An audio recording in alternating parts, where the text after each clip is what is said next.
Efesios capítulo 3, versículos 14 al 19. Dice así la palabra de Dios.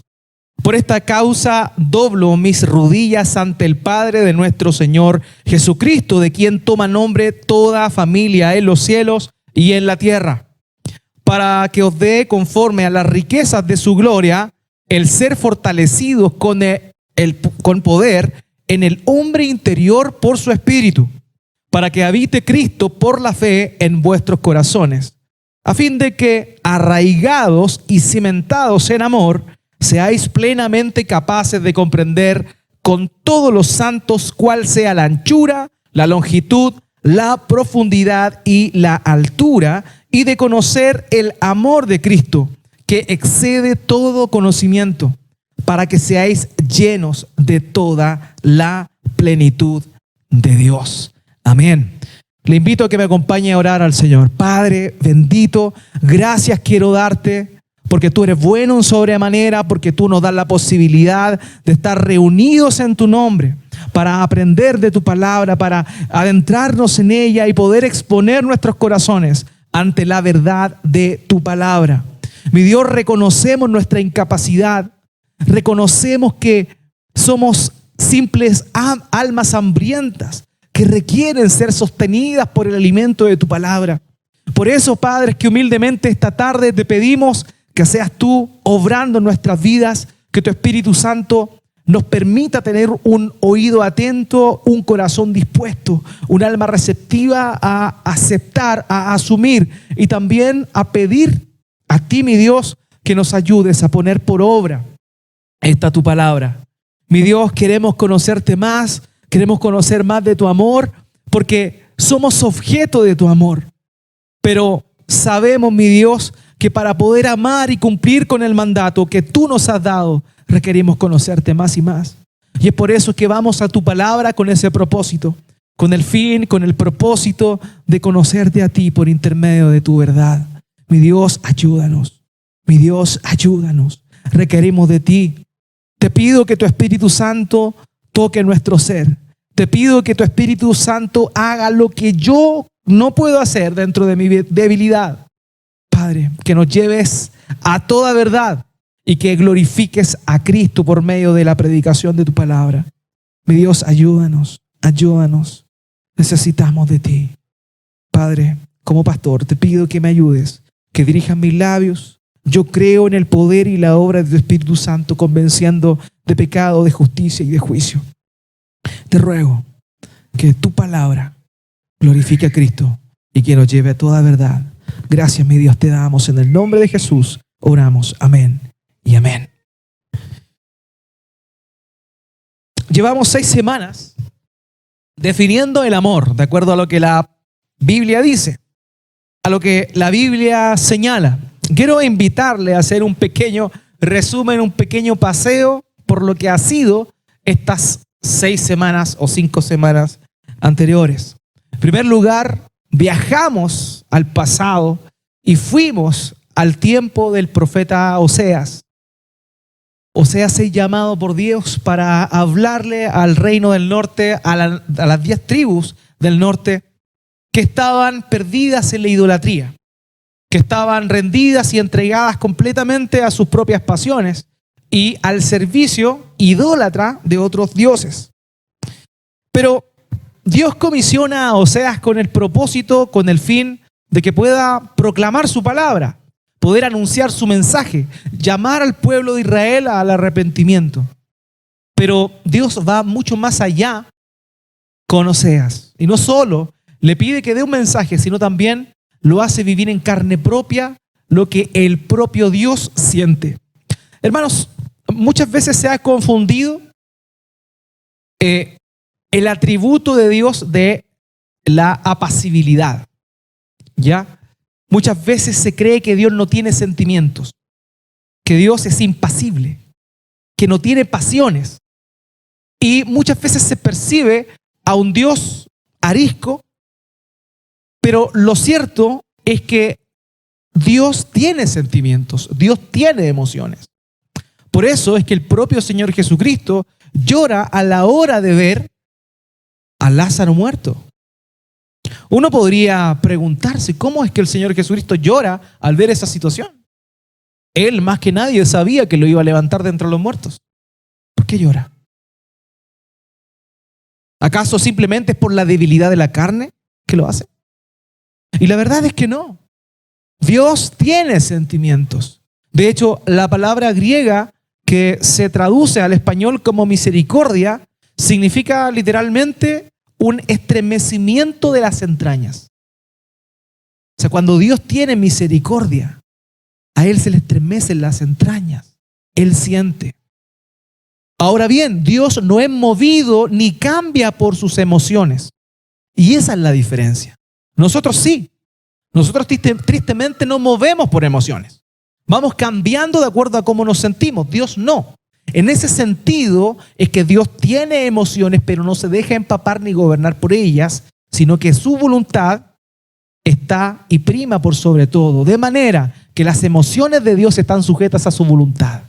Entonces, esa es la diferencia. No tenemos un Dios impasible. Dios siente, Dios ama. Y por esa razón es que envía al profeta Oseas y hace que él sienta lo que él siente. Lo envía a tomar por esposa a una mujer adúltera, probablemente una prostituta que se iba con otros hombres, para que él entendiera lo que significaba el amor que Dios tenía como un esposo fiel, pese a la infidelidad de su mujer. Y vimos, ¿cierto?, cómo es que el amor de Dios es un amor que redime, un amor que sana y un amor eterno.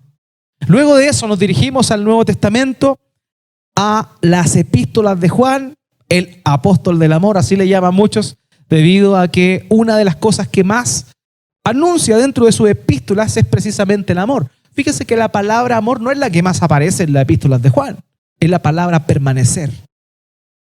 Pero se le llama el apóstol del amor a Juan porque habla ciertamente del amor y define a Dios como amor.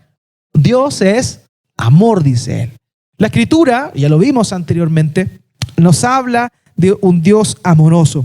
Y vimos nosotros cómo es que en ese amor pudimos nosotros definir que el amor que el Padre tiene, que Dios tiene para con nosotros, es un amor que da vida, es un amor proactivo que no espera, aún estando muertos en nuestros delitos y pecados. Dios envió a nuestro Señor Jesucristo a morir por nosotros. Y también es un amor que quita el pecado. Es un amor que está dispuesto a quitar aquello que nos contamina. Posteriormente vimos que existe una tensión entre el amor de Dios y la santidad. ¿Se acuerda? Vimos cómo es que muchas personas no logran entender cómo es posible que Dios sea amor, pero que al mismo tiempo castigue e envíe al infierno por los siglos de los siglos a quienes se rebelan contra su voluntad. Vimos eso. Y nos remontamos a Éxodo, ese maravilloso libro que muestra la libertad de la esclavitud del pueblo hebreo luego de 430 años aproximadamente en la tierra de Egipto. Y vimos cómo es que Dios se revela a Moisés en esa peña, esa hendidura de la peña, y dice que permite que Moisés vea su espalda, y cuando llega a ese lugar, esa manifestación de Dios, proclama el nombre del Señor y comienza a manifestar los atributos. Y nos encontramos ahí con el listado más grande de atributos que aparece en la Escritura, donde comienza a hablar primero de su bondad, que es un Dios compasivo, que tiene misericordia con millares, y también, ¿cierto?, que es un Dios justo y santo, que no tiene por inocente al que es culpable y que visita las consecuencias de la maldad de los padres hasta la tercera y cuarta generación. Es decir, que Dios es justo y las consecuencias de los pecados las personas la tienen que sufrir. O sea, nos encontramos perfectamente con ese equilibrio entre un Dios de amor y a la vez un Dios que es santo y justo y que no tiene de ninguna manera por inocente a aquel que es culpable. Finalmente, vimos, ¿cierto?, cómo es que esta tensión es parte integral de nuestro Dios. Hay un atributo de Dios que se conoce como la incomprensibilidad. Esto no significa que no podamos comprender a Dios, sino que en rigor Él es tan santo, tan sublime y tan perfecto e infinito que bajo nuestras mentes finitas es imposible que comprendamos a cabalidad, o sea, completamente, su naturaleza. Pero eso no significa que no podamos entender algunas cosas de Dios. De hecho, el texto que acabamos de leer, el apóstol Pablo ora para que los hermanos de Éfeso puedan llegar al conocimiento de esa naturaleza de Dios. Vimos y también continuamos en la epístola a los romanos, y cuando llegamos a los romanos nos encontramos con ese famoso pasaje que nos da claridad y que nos deja en evidencia de que el hecho de que Dios nos ame no significa que no vayamos a sufrir. Todo lo contrario, el crisol de la prueba es el medio que Dios emplea para pulir a sus hijos y asemejarlos al carácter del Señor Jesucristo. De manera que vimos que en realidad el amor de Dios se manifiesta en que Él está siempre con nosotros, incluso en la dificultad, y que en esa dificultad Él nos hace ser más que vencedores. ¿Se acuerdan que hablamos de eso? Más que victoriosos, hiper victoriosos. De manera que cuando estamos en la dificultad, cuando estamos en la prueba, Dios nos hace salir victoriosos de ella y Él nos muestra a través de aquello su amor. Finalmente, la semana pasada fuimos a la epístola a los Hebreos, donde el escritor de Hebreos está hablándoles a los hermanos, quienes son los oyentes de esa epístola. No olvide que en ese tiempo no toda la gente leía, pero las epístolas se enviaban para que éstas fueran leídas en público. Por eso es que todas las epístolas fueron creadas precisamente para que las personas las oyeran, más que las leyeran. Por eso, paréntesis, es un buen ejercicio. Cuando está leyendo la Biblia, léala en voz alta. ¿Para qué? No solo su mente se edifique, sino que su oído y todo su ser se compenetre con la palabra de Dios. Y vimos que muchas veces nosotros entendemos mal a Dios. Y bueno, antes lo habíamos mencionado, Dios permite el sufrimiento en sus hijos. Pero también Dios es un padre que disciplina a sus hijos. Y eso es lo que estuvimos analizando la semana pasada. Y vimos cómo es que precisamente el hecho de que Dios nos ama es lo que permite que Él nos discipline cuando obramos en desobediencia y rebeldía. Muchas cosas tal vez de lo que te ha pasado o lo que te pueda pasar más adelante no son simples cosas que vienen del hecho de estar sufriendo las consecuencias de vivir en una naturaleza pecaminosa, sino en realidad puede que sea disciplina del Señor. Y es ahí donde debemos estar atentos para poder arrepentirnos de nuestros pecados y poder recibir gozosos la disciplina del Señor, porque Él al hijo que ama, disciplina. Y pudimos ver cómo es que todo lo contrario a la percepción del amor paternal que hoy se cree, donde los padres simplemente están ocupados en darle cosas materiales a sus hijos, debido a que tristemente la vorágine de la vida no permite que sus hijos puedan estar tanto tiempo con ellos también.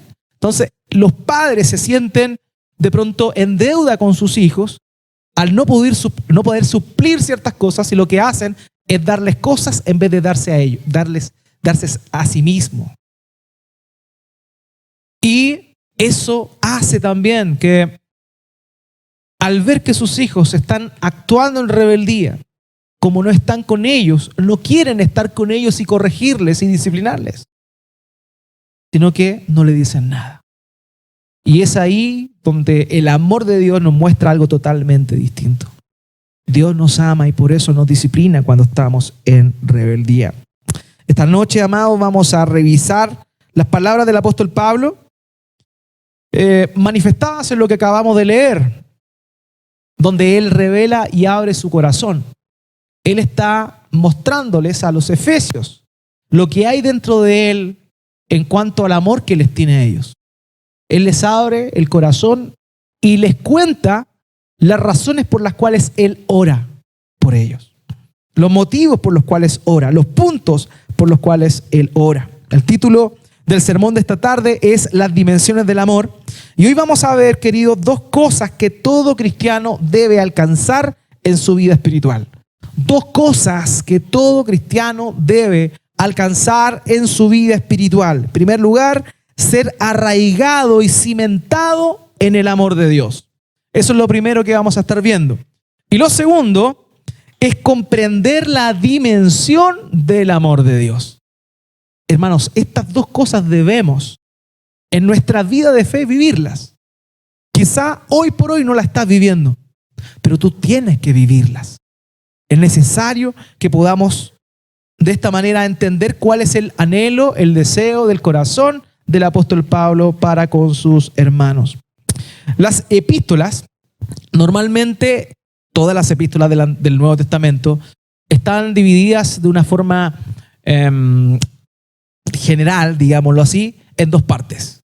Sobre todo las epístolas paulinas. Usted va a notar que la primera parte de las epístolas corresponden a teoría. Teoría, doctrina teórica.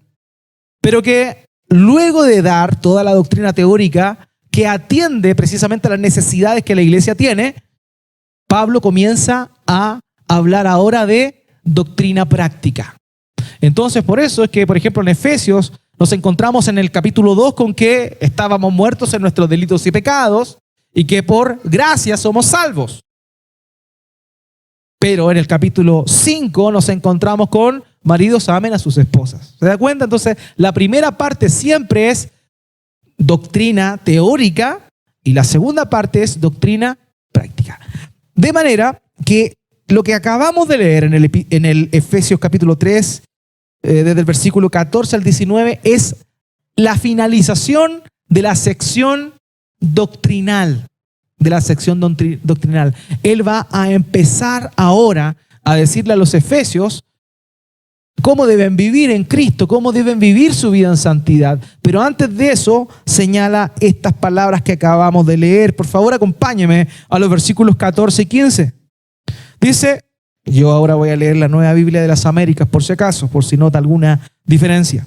Por esta causa, pues, doblo mis rodillas ante el Padre de nuestro Señor Jesucristo, de quien recibe nombre toda familia en el cielo y en la tierra. Él ya ha anunciado cuál era su condición y lo que ahora son en Cristo, que Dios los ha salvado por gracia, por medio de la fe en Cristo Jesús. Y ahora Él comienza a mostrar su corazón y comienza a mostrar cuáles son los motivos por los cuales Él oraba. Fíjense acá, por esta causa pues doblo mis rodillas ante el Padre de nuestro Señor Jesucristo. Hermano, la actitud de intercesión del apóstol Pablo es una actitud humilde. Si nosotros vamos a la manera en la cual el hebreo, el israelita, vivía su vida espiritual, nos vamos a encontrar con que las posiciones de oración de la antigüedad no son precisamente de rodillas. No son de rodillas. Cuando la gente iba al templo a orar, oraba de pie. Cuando la gente meditaba y oraba reflexionando, lo hacía sentado. Pero Pablo dice, por esta causa, por esta razón, yo doblo mis rodillas. Pablo va a interceder por los efesios con humildad delante de Dios. Y aquí nosotros notamos algo, hermanos míos. Esta intercesión es con toda humildad. Es con toda humildad. Pablo no va a Dios, no se dirige a Dios como un hijo de Dios, siendo que lo era. Él no va. Como muchos dicen hoy, tú eres hijo de Dios, pídele a Dios. Así como mis hijos me piden a mí, dicen algunos pastores por ahí. Me piden y yo les doy. Tú también tienes que pedirle a tu Padre, que es Dios. Y Él te tiene que dar. Pero aquí vemos a Pablo no obrando de esa manera. Pablo se dirige a Dios de rodillas, en humildad. Y fíjese cómo lo llama. Doblo mis rodillas ante el Padre de nuestro Señor Jesucristo, de quien recibe nombre toda familia en el cielo y en la tierra. Pablo no estaba orando a un ídolo. Aquí le está escribiendo a los efesios, a la gente de Éfeso. Y en Éfeso, en la antigüedad, era conocida precisamente por su templo a Diana o Artemisa. Un templo gigantesco donde habían muchas personas que hacían negocios con réplicas pequeñas del templo. Había una religiosidad bien pomposa en Éfeso. Y ahí se adoraba a esta diosa Diana de los efesios.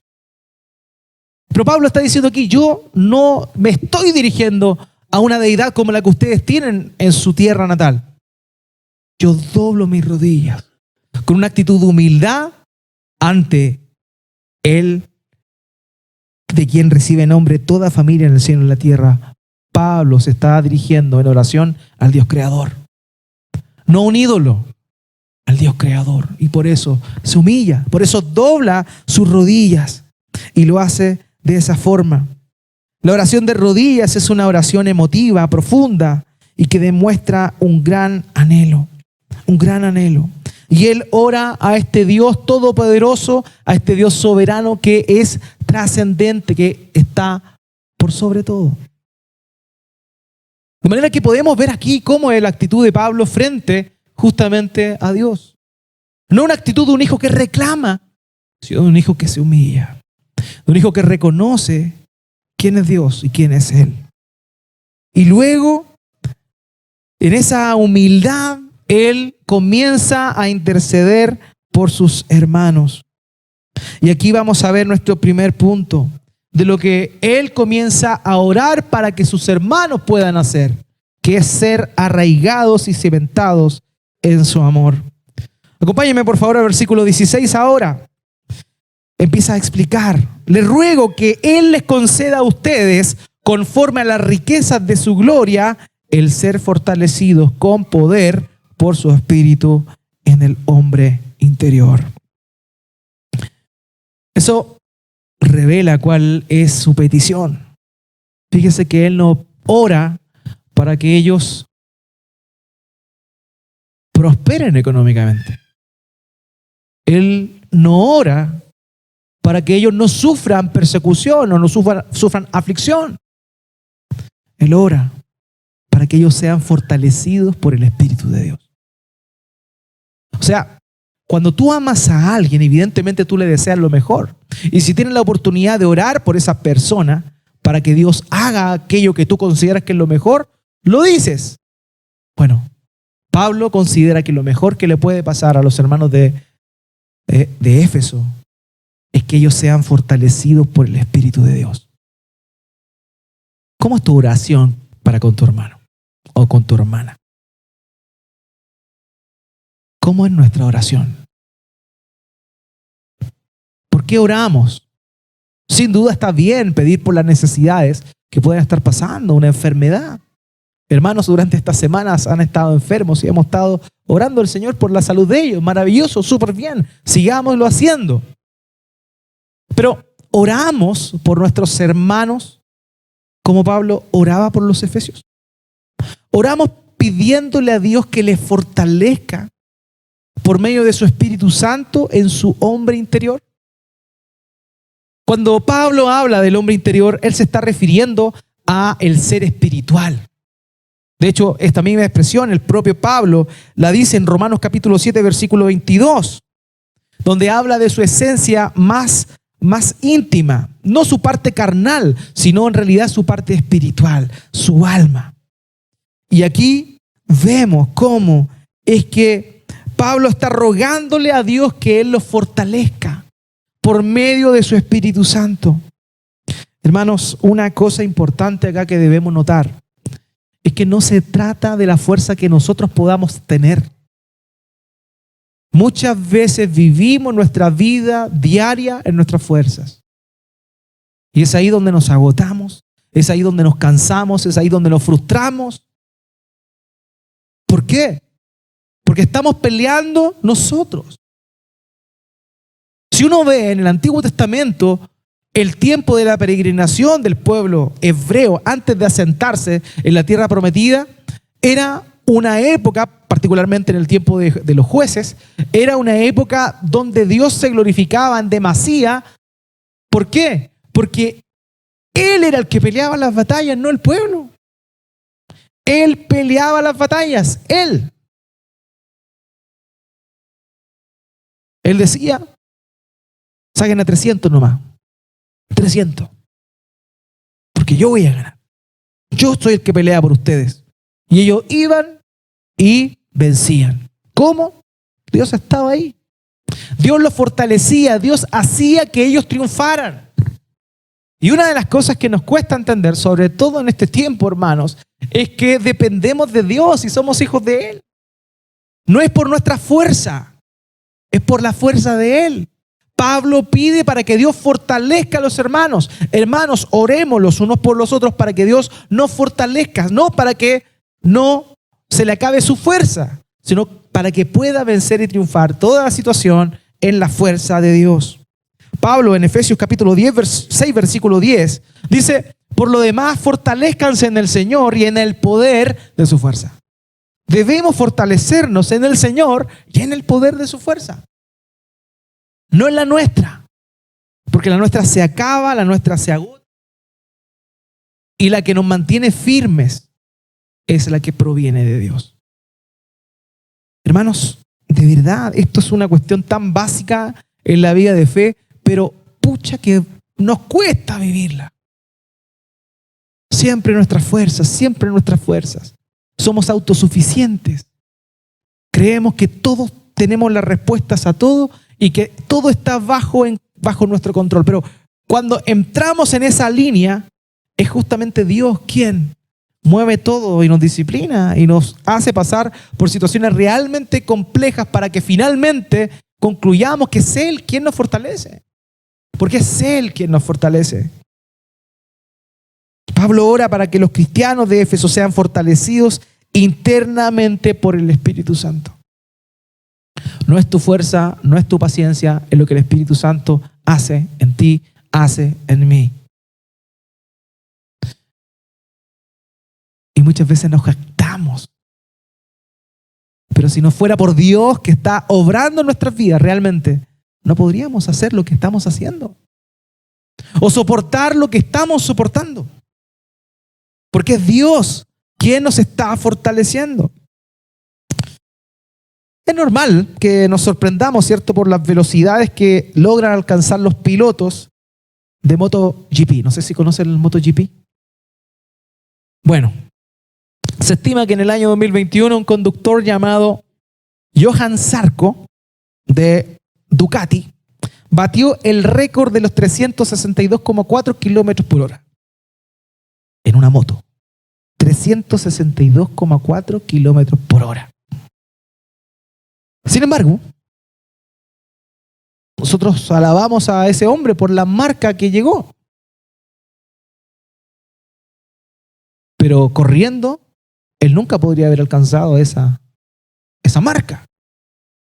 ¿Cómo lo logró? ¿Cómo lo consiguió? Porque iba en una moto. El mérito es de la moto. Es la moto la que lo llevó a alcanzar esa velocidad, no fue él. De la misma manera, hermanos, nosotros podemos triunfar, podemos vencer cuando entendemos que es Dios quien nos está llevando más allá.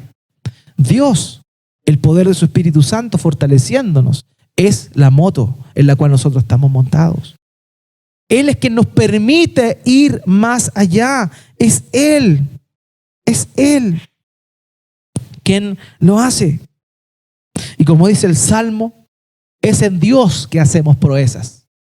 En Dios hacemos proezas. Es Él el que está con nosotros, habita en nosotros y nos permite de esa manera poder triunfar y poder vencer, hermanos. Así que ojo con eso, no olvidemos. Es Dios quien nos fortalece. Y debemos pedir por los demás que justamente Dios haga eso en sus vidas, que les fortalezca por intermedio del Espíritu Santo. Bueno, continuemos con nuestro texto. En el versículo 17 dice: de manera que Cristo habite por la fe en sus corazones. También ruego que arraigados y cimentados en amor. Hermanos, cuando el Espíritu de Dios nos fortalece, podemos evidenciar que Cristo habita en nosotros. Es de pronto un poco contradictorio, podría parecer, lo que estamos diciendo acá. ¿Por qué razón? Porque ¿acaso no es que Dios viene a morar en el cristiano y viene a habitar en el cristiano luego de que éste nace de nuevo? Entonces, ¿por qué el apóstol Pablo dice: de manera que Cristo habite por la fe en sus corazones? ¿Por qué? Si Cristo ya habita en el corazón de los cristianos. ¿Por qué entonces Pablo ora para que Dios les fortalezca por medio de su espíritu, se renueve el hombre interior, se fortalezca el hombre interior y de esa manera habite Cristo en ellos? Y esto se debe, hermanos, a que no es lo mismo que Cristo habite en nosotros, a que Cristo gobierne en nosotros. Hay una gran diferencia. ¿Cristo mora en ti? Sí, Cristo mora en ti. Si es que tú naciste de nuevo, si es que tú creíste en el Evangelio del Señor, si tú te arrepentiste de tus pecados, sí, Cristo mora en ti. Pero Cristo no reina en ti, sino es cuando el Espíritu Santo te fortalece para que se manifieste que Él verdaderamente mora en ti. Esa expresión, habitar, es la que se refiere a la plenitud es la misma que se refiere a cuando dice en Colosenses que en Él, en Cristo, habita toda la plenitud de la deidad. ¿Qué significaba esto? Que en la naturaleza de Cristo habitaba toda la divinidad. Esa misma expresión aparece 3 veces en el Nuevo Testamento griego. Es que el Padre habitaba en el Hijo, la divinidad habitaba en el Hijo. De la misma manera, cuando nosotros estamos guiados por el Espíritu Santo, es cuando precisamente podemos evidenciar que Cristo habita en nosotros. Él habita, sí, pero cuando estamos guiados por su Espíritu Santo es cuando realmente exteriorizamos que Él habita en nosotros. Ahora, Cristo habita en su iglesia de manera colectiva, ¿cierto? Cuando su pueblo está reunido. No sé si usted lo sabía, pero Él está aquí esta tarde. Él está aquí, porque está su pueblo reunido en su nombre. Así que Él está aquí. Pero también Dios habita en cada uno de nosotros. Cristo habita en cada uno de nosotros. Matthew Henry, un puritano, dijo lo siguiente: si la ley de Cristo está escrita en nuestros corazones y el amor de Cristo es derramado por todas partes, entonces Cristo habita en ti. Donde habita su espíritu, ahí habita Él. O sea, si tú estás dirigido por el Espíritu de Dios, como dice el apóstol Pablo a los romanos, el que es dirigido por el Espíritu de Dios es hijo de Dios. Esa es la característica fundamental. Por tanto, hermanos, es sumamente importante que podamos entender esto. Cuando el Espíritu Santo te fortalece, se manifiesta a Cristo viviendo dentro de ti. Se exterioriza. Cuando no proyectamos a Cristo, cuando, no sé, están martillando los hombres que hacen cosas en la casa, martillando y de pronto se rebaló algo y te martillaste el dedo. ¿Y te acuerdas de Luis Mario? Ahí Cristo no está reflejándose en ti. ¿Por qué? Porque lo que sale de ti en una situación como esa es precisamente donde está tu mente, donde está tu corazón. No olvidemos lo que dijo el Señor Jesús.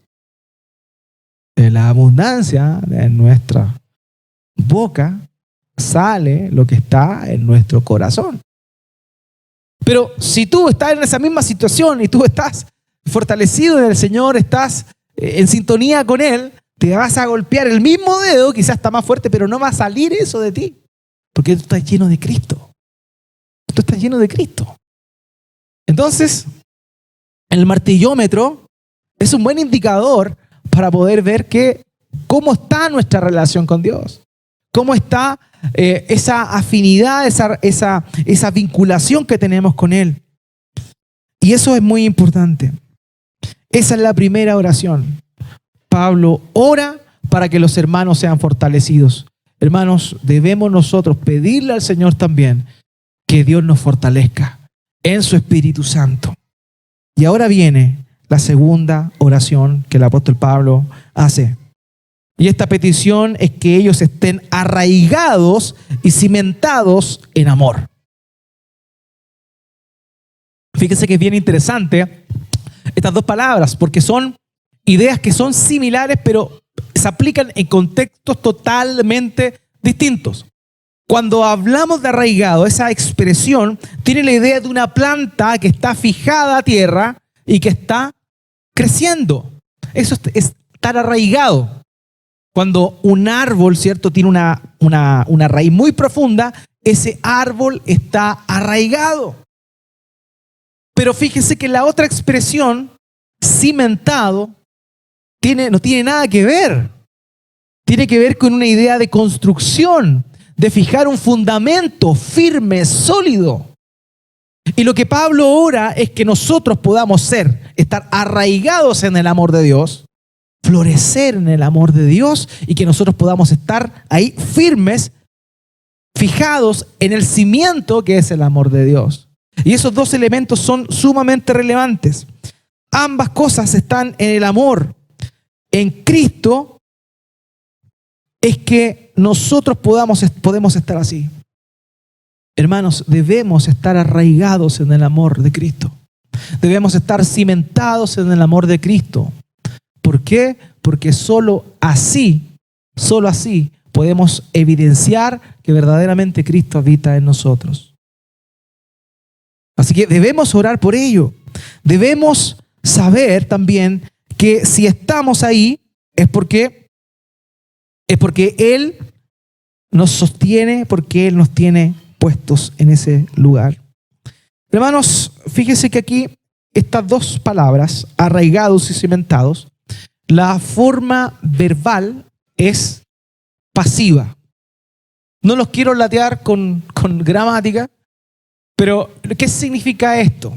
Significa que no es que nosotros nos arraigamos o que nosotros nos cimentamos, sino que somos objeto del resultado de esa acción. Somos los receptores de la acción, no los que la realizan. O sea, es Dios quien nos arraiga y es Dios quien nos cimienta. Es Él. Él lo hace, no nosotros. Por tanto, la oración es para que Dios haga en nosotros aquello, que Él nos sostenga y nos arraigue en su amor y nos cimiente en su amor. No es algo que nosotros podamos hacer, pero es algo que debemos pedirle a Dios. De esa manera, hermanos, es que podemos nosotros pasar a la esencia del sermón de esta noche. Nuestro segundo punto. El primero era saber que debemos estar arraigados y cimentados en el amor, pero ahora viene la razón por la cual tenemos que estar ahí.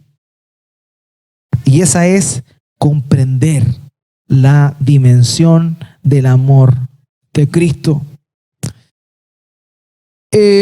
Para poder comprender, ¿cierto?, esta idea nos muestra algo bien interesante. Nosotros, los seres humanos, vivimos en 3 dimensiones, ¿cierto? 3 dimensiones. La diferencia entre las 2 dimensiones y las 3 dimensiones es muy clara. Por ejemplo, un dibujo animado es en 2 dimensiones. Solamente tiene un alto y tiene un ancho. Pero en la vida real nosotros vivimos en 3 dimensiones. Está el alto, el ancho y lo profundo. Lo profundo. Esas son las 3 dimensiones en las cuales nosotros vivimos. Pero fíjese que Pablo habla aquí de que el amor de Dios no es como nosotros. ¿Por qué? Porque el amor de Dios es como Dios. Evidentemente, ¿cierto? Porque Dios es amor. El amor de Dios no es en 3 dimensiones. El amor de Dios es en 4 dimensiones. En 4 dimensiones. Largo, ancho, alto y profundo. Y lo que Pablo hace acá en esta segunda petición es que nosotros podamos comprender las dimensiones de ese amor. Hermanos, la idea aquí es que no podemos comprenderla con nuestra mente limitada. No podemos. Podemos leer la Biblia 10 veces, 15 veces, 30 veces, pero no vamos a lograr simplemente con nuestro intelecto comprender la dimensión del amor de Dios. No lo podemos hacer. Y por eso Pablo ora para que sean fortalecidos por medio del Espíritu Santo, para que Cristo habite en ellos y para que sean de esa forma arraigados y cimentados con el propósito de que cuando tú estás arraigado y cimentado en el amor de Dios, tú puedas ahí recién comprender la dimensión del amor de Dios. La dimensión del amor de Dios. Vemos acá primeramente la anchura del amor de Dios. La anchura del amor de Dios. Cuando vemos que el amor de Dios es ancho, podemos entender que abarca todo. El amor de Dios es extendible. El amor de Dios no tiene un límite para abarcar. No importa qué tan abnegada puede estar una persona en cualquier lugar recóndito del mundo. El amor de Cristo va a llegar ahí. Por eso es que Él mandó a la iglesia a proclamar el Evangelio para que éste llegue a todo lugar. El amor de Dios es tan amplio. Abarca no solamente a un pueblo, como se vio en la antigüedad con los judíos y Israel, sino que abarca tanto a bárbaros, a escitas, abarca a hombres, a mujeres, abarca a blancos, negros, amarillos, no importa. El amor de Dios es ancho, es ancho. Un hermano, en el año 1700, llamado Ebenezer Erskine,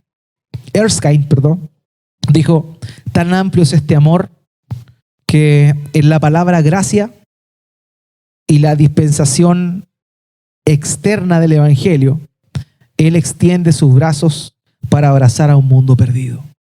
Que el amor de Dios sea ancho. Es aquello que nos permite entender, queridos, que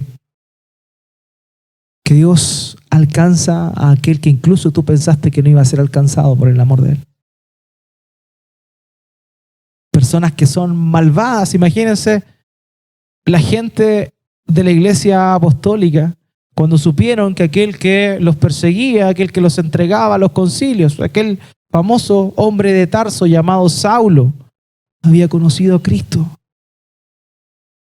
Le tenían miedo porque no sabían si era una conspiración, una confabulación para capturar a más cristianos. Pero hubo un hombre que no dudó en la anchura del amor de Dios, y ese hombre era Ananías, que aunque fue resistente al principio, oyó la voz del Espíritu Santo y fue donde este hombre llamado Pablo a orar por él para que recibiera el Espíritu Santo y recobrara la vista.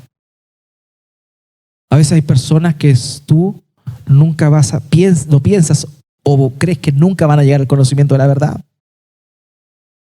Pero el amor de Dios es ancho y llega a donde menos tú lo puedes imaginar.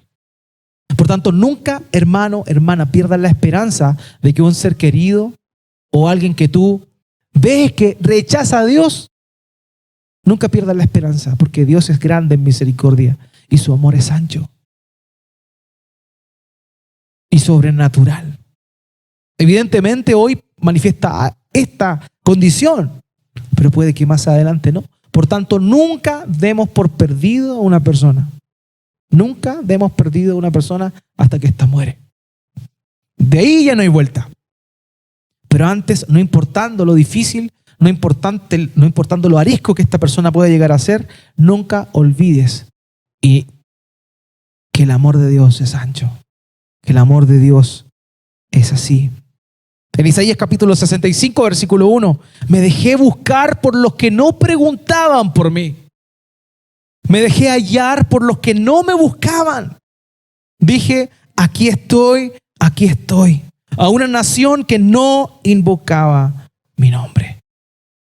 Ese es el amor de Dios. Tú y yo no le buscábamos, tú y yo no sabíamos quién era Él, pero Él salió a nuestro encuentro. Y eso está comprendido en la anchura de ese gran amor con el cual Él nos ha amado. Es ahí también donde tristemente hay muchas personas que, conociendo algo de Dios o estando en una iglesia, muchas veces dudan del amor de Dios. No se sienten amados porque tal vez creen que lo que han hecho fue tan grave que Dios no los puede perdonar. Y viven con ese sentimiento de culpa y saben que Vivir con un sentimiento de culpa luego de haber creído en Cristo es un acto de orgullo y de rebeldía. Porque cuando tú piensas que Dios no puede perdonar ese pecado antiguo, cuando tú piensas eso, tú estás diciendo que tu pecado es más grande que tu Salvador. Y eso es una arrogancia tremenda. Nadie puede ir en contra del amor de Dios cuando éste se manifiesta. No hay nada que pueda llenar el gran lugar que hay en el corazón de Dios para dar amor. Esa es una dimensión maravillosa. El llamado, la invitación es a todos los hombres.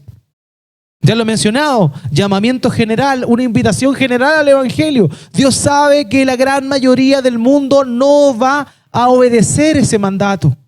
Va a despreciar a Cristo. Pero aún así, en su misericordia, en su amor, Él hace un llamado a todas las personas en todo lugar a que escuchen el Evangelio. Esa es una manifestación de la anchura del amor de Dios.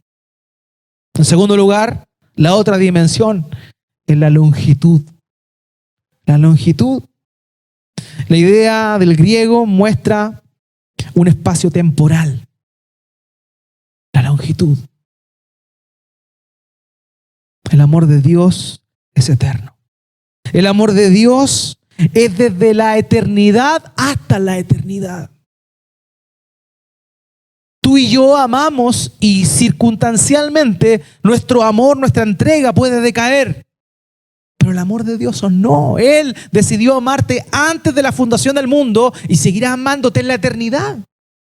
Y no hay nada que tú y yo podamos hacer en este intertanto, si Él nos ha amado, que nos pueda apartar del amor de Dios. El amor de Dios tiene una longitud eterna, tan larga es su amor, tan extenso es su amor como la eternidad misma. En Jeremías capítulo 33, versículo 1, dice la Biblia, donde desde lejos el Señor se le apareció y le dijo, con amor eterno te he amado, por eso te he sacado con misericordia. Con amor eterno te he amado. Ese amor que nunca deja de ser. Ese amor que no cambia. Hermanos, ese amor sustentado en la fidelidad de Dios. Él es fiel. Amén. Él es fiel. Él es fiel, Él no cambia, Él nunca deja de ser, es inmutable. Y en esa fidelidad es que, queridos, nos encontramos precisamente con esa longitud de su amor. El Salmo 103, versículo 17 dice, pero el amor del Señor es eterno y siempre está con los que le temen. Su justicia está con sus hijos. El amor de Dios tiene una longitud y está en la eternidad. ¿Cómo Dios me puede amar después de fallarle? ¿Cómo no van a haber pausas en ese amor? ¿Se da cuenta? ¿Se da cuenta?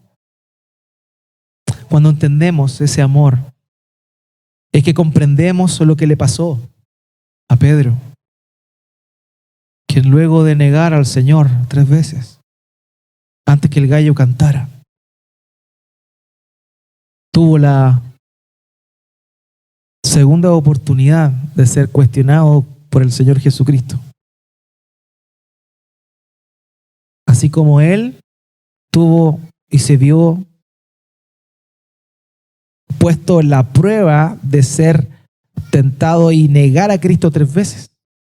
El Señor Jesucristo, luego de su resurrección, se le aparece a Pedro y 3 veces le pregunta si le amaba. El amor de Dios no tiene lagunas. No tiene lagunas como en la AFP. No tiene. No tiene lagunas. Es siempre igual. No cambia, no deja, no hace pausas. No es como cuando las parejas dicen, necesitamos un tiempo para reflexionar, dejemos esto stand-by. El amor de Dios no es así. Cuando tú, estando en Él, caes en pecado y te vas a lo profundo y comienzas a vivir las consecuencias de tu pecado. ¿Sabes una cosa? Dios no te ha dejado de amar. Cuando tú estás ahí en lo más sucio, en el barro más vil, ahí está Él. Isaías 54:10, pues las montañas podrán moverse y las colinas desaparecer, pero aún así, mi fiel amor por ti permanecerá. Mi pacto de bendición nunca será roto, dice el Señor que tiene misericordia de ti. Amén. Ese es el amor de nuestro Dios. Ese es el amor de nuestro Dios. Un amor con tamaña longitud. La tercera dimensión del amor de Dios, la profundidad. La Escritura señala que Adán cayó de su estado original. Adán fue creado como el regente de la humanidad. Y no solo de la humanidad, sino de la creación. Cuando Dios encomendó a Adán, le dijo que todas las cosas iban a estar sujetas a él, la creación iba a estar sujeta a él. Él tenía que gobernar, señorear y sojuzgar. ¿Se acuerdan de eso? Pero Adán cayó, pecó y perdió eso. Y cayó del estado de ser el agente más importante de Dios en la creación a ser aquel que estaba más separado de Dios. Incluso hasta las aves tenían más comunión con Dios que nosotros por medio de Adán. Adán estaba acá y cayó en la profundidad más grande. Más grande, queridos. Y todo esto fue por el pecado. Sin embargo, la profundidad del amor de Dios hizo que el Hijo, el Santo, el unigénito, que estaba sentado en la gloria, esa gloria que tenía antes de la creación del mundo junto al Padre, pero esa gloria es rechazada por el Hijo momentáneamente con el fin de bajar a la profundidad, al lugar más vil, al lugar más profundo para salvarte a ti y a mí. Esa es la profundidad del amor de Dios. Esa es la profundidad de su amor, que envió a su Hijo al lugar más oscuro, que envió a su Hijo a buscarnos. Ebenezer Erskine dice, tan profundo es este amor que descendió, por así decirlo, a las profundidades del infierno para ayudarnos y aliviarnos. Descendió a las profundidades del infierno en la agonía del Hijo de Dios para sacarnos del abismo de miseria y angustia en que nos habíamos hundido. Y eso fue lo que hizo nuestro Dios. Nos sacó de la condición más paupérrima en la cual tú y yo nos encontrábamos. Eso es lo que sucedió. Salmo 42, me sacó del hoyo de la destrucción. Salmo 42, me sacó del hoyo de la destrucción, del lodo cenagoso. Asentó mis pies sobre una roca y afirmó mis pasos. Eso es la profundidad del amor de Dios.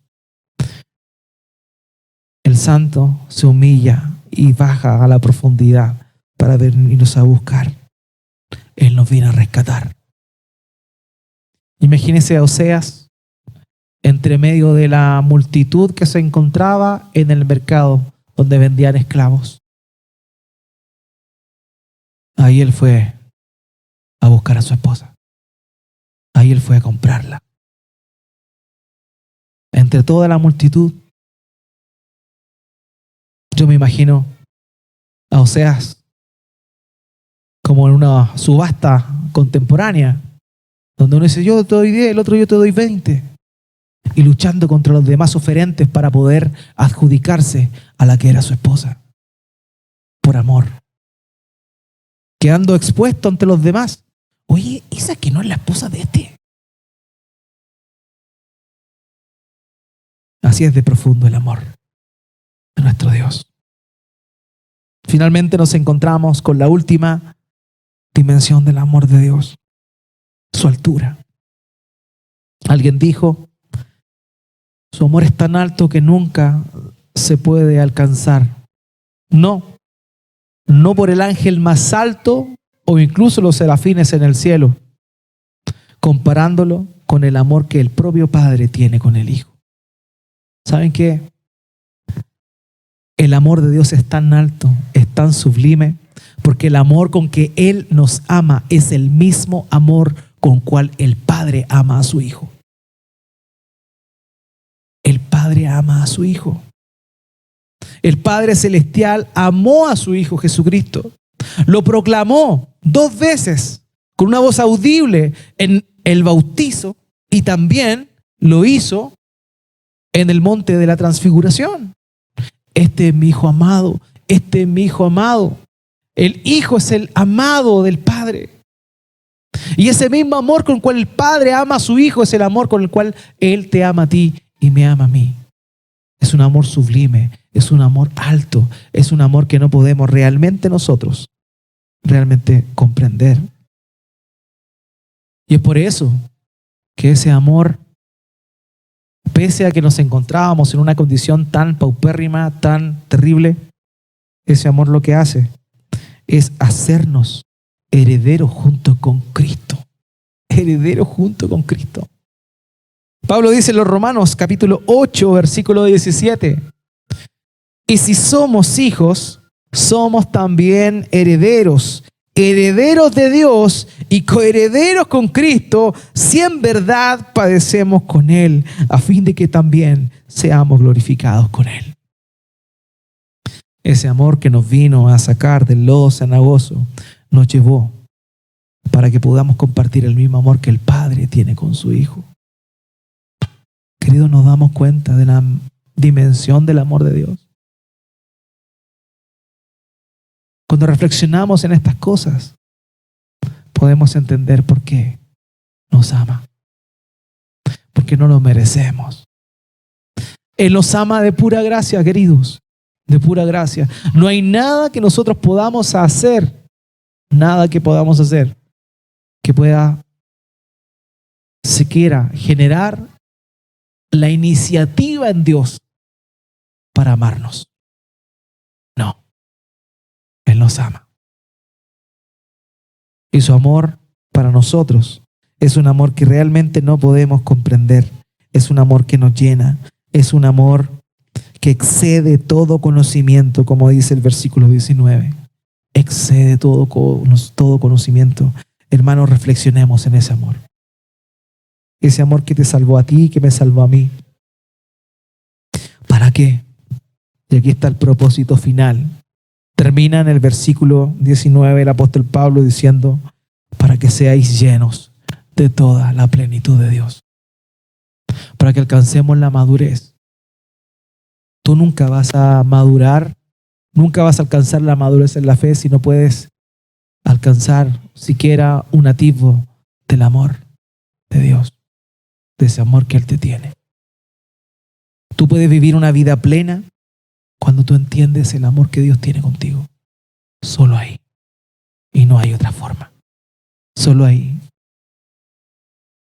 Muchas veces nos preguntamos ¿por qué Él me amó? Hay una canción antigua que dice: no alcanzo a comprender por qué Él me amó. Es una verdad. Es incomprensible. Eso se llama gracia. Eso se llama favor. Eso se llama buena voluntad. Ese es el amor que Dios nos ha regalado. Ese es el amor que Dios ha derramado. Y cuya manifestación más grande es el hecho de entregar a su Hijo, nuestro Señor Jesucristo, a morir en nuestro lugar. Ese es el amor de Dios. Meditemos, reflexionemos esta semana, estos días, en ese amor.